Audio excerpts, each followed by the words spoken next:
So Parliament can make legislation on union list. So state legislative assembly can make legislation on state list.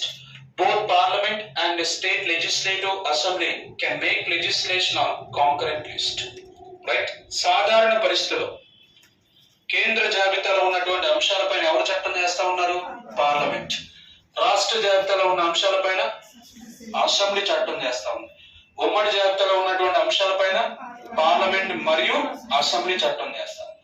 Parliament మరియు assembly చట్టం చేస్తా ఉంది. Right? So during national emergency Parliament can also make legislation on state list. That means all the subjects are vested in central government, right? But in normal circumstances, there is a division of powers between central and state.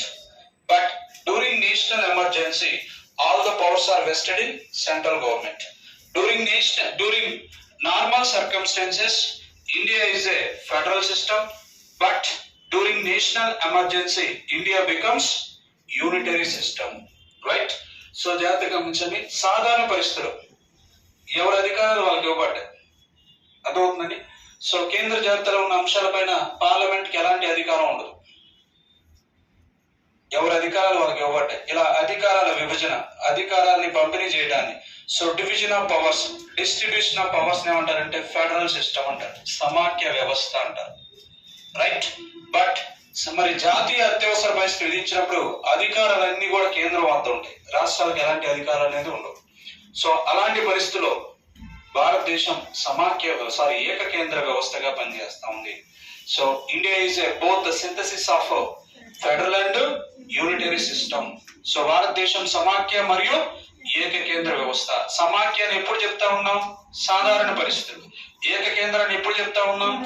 Emergency, అత్యవసర పరిస్థితులు. అయితే నిన్న అడిగినటువంటి question ఏంటంటే ఒకసారి జాగ్రత్తగా assertion and reasoning అండి. Assertion and reasoning.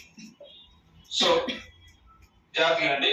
Parliament can make legislation on union list. Parliament can make legislation